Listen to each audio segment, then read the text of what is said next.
ചർച്ച എന്ന് പറഞ്ഞാൽ ടോമി അത് പിന്നെ അവരുടേതാണ്, നമ്മുടേതല്ല. അല്ല, നമ്മൾ ആമയം വെച്ചോണ്ടാണ് മതി, എല്ലാം അവരുടേതാണ്. അപ്പോൾ അവർ നിയന്ത്രിക്കുന്നതാണ്, അവർ പറയുന്നതാണ്, അവർ ചെയ്യുന്നതാണ്.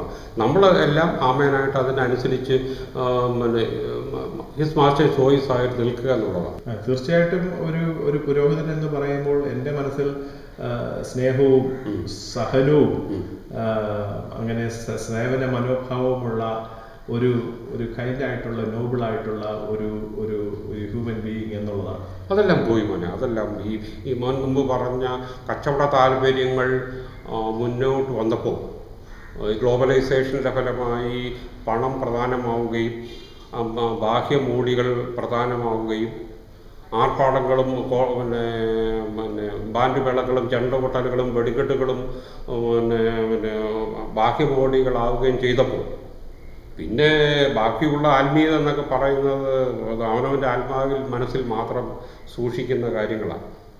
സാധാരണ ജനത്തിന് ഈ കെട്ടുകാഴ്ചകൾ മതി. അവൻ്റെ സാറ്റിസ്ഫാക്ഷൻ അവന് ഈ കെട്ടുകാഴ്ചകളിലൂടെ അവൻ്റെ വലിയ പള്ളിയാണോ, അവൻ്റെ പിന്നെ വികാരിയച്ഛനാണ്, അവൻ്റെ വികാരിയച്ഛൻ നല്ല മേടയിൽ താമസിക്കുന്നു, അവൻ്റെ വികാരിയച്ഛൻ ഏറ്റവും വലിയ കാറിൽ സഞ്ചരിക്കുന്നു, ഇവൻ കുറേ പേര് പുളകിതരാണ്.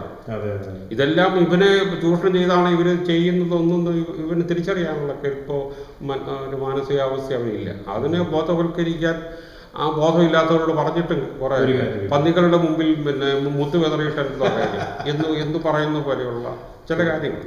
തീർച്ചയായിട്ടും എൻ്റെ ഒരു വീക്ഷണത്തിൽ അമേരിക്കയിലെ ജ്ഞാനായ സമൂഹത്തെ അല്ല സ്വന്തം കൂട്ടിലെ ആട്ടുംകുഞ്ഞുങ്ങളാണെന്ന് വിചാരിച്ചിരുന്നെങ്കിൽ തീർച്ചയായിട്ടും അമേരിക്കയിലെ ജ്ഞാനായ മക്കളെ ഒരിക്കലും ഇങ്ങനെ കോട്ടയം രൂപത കൈവിടിയില്ല.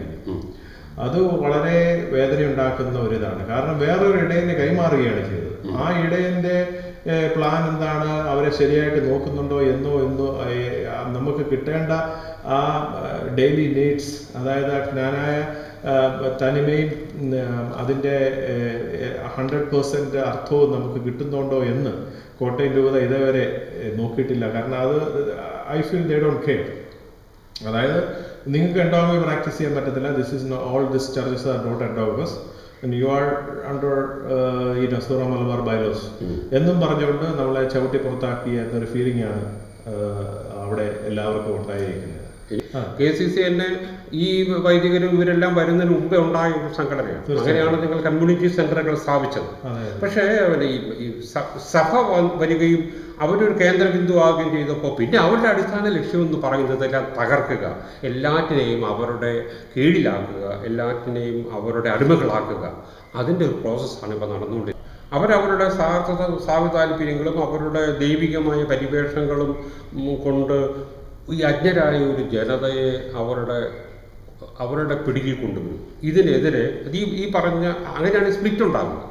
അപ്പോൾ ആ സ്പ്ലിറ്റിലൂടെ ഒരു ഭൂരിപക്ഷം ജനം ഈ ഞങ്ങൾ ഈ പറയുന്ന ഔദ്യോഗിക സംഘടനയ്ക്കെതിരാവുകയും, കാരണം ഭൂരിപക്ഷം ജനത്തിനും അച്ഛൻ അവിടെ എന്ന് പറയുന്ന അച്ഛൻ ഏത് ഭാഗത്തോട്ട് തിരിഞ്ഞിരിക്കുന്നു അതനുസരിച്ചാണ് ഇവരുടെ മനസ്സുകളും പോവുക, അങ്ങോട്ട് ചായുക.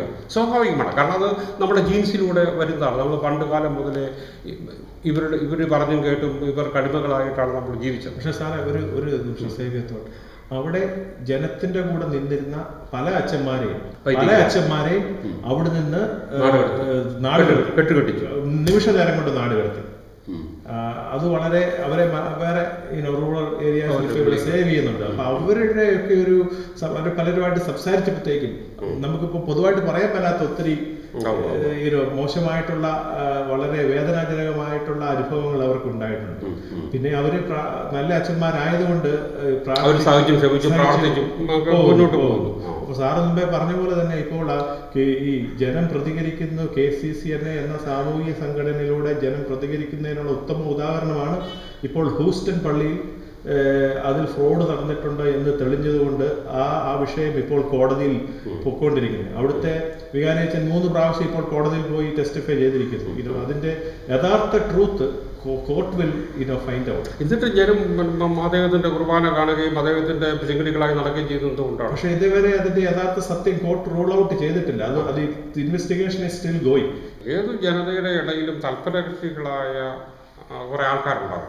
അവരെപ്പോഴും ഈ ഒഴുക്കിന് അനുകൂലമായി, ഹൈറാർക്കിക്ക് അനുകൂലമായിട്ട് നീങ്ങിക്കൊണ്ടിരിക്കും. അവരെ വെച്ചുകൊണ്ട് ഇവർ കളിക്കും. ആ കളിയാണ് ഇപ്പൊ അമേരിക്കയിൽ നടന്നുകൊണ്ടിരിക്കുന്നത്. തീർച്ചയായിട്ടും അങ്ങനെ ഈ സ്ഥാനമാനങ്ങൾക്കും പടത്തിനും വേണ്ടി, അതായത് ജീവിതത്തിൽ അവരുടെ എനർജി മൊത്തം കാണിക്കാൻ പറ്റിയ ഒരു വേറെ പ്ലാറ്റ്ഫോമാണ്. ഒരു ആത്മായ ജനതയുടെ ഒരു മാത്രമേ, ഉപരോധം കൊണ്ട് മാത്രമേ ഒരു ജനതയ്ക്ക് അവിടെ, നമ്മുടെ സമുദായത്തിന്, ജ്ഞാനായുധത്തിന് അവിടെ ഒരു നിലനിൽപ്പുണ്ടാവുകയുള്ളൂ. അല്ലാതെ പോപ്പിനെ കൊണ്ടോ ഹൈറാർക്കിയെ കൊണ്ടോ മെത്രാനെ കൊണ്ടോ നിങ്ങളെ ശുശ്രൂഷിക്കാൻ വരുന്ന വൈദികരെ കൊണ്ടോ സമുദായം അവിടെ നിലനിൽക്കത്തില്ല, തകർന്നു പോകത്തേ ഉള്ളൂ.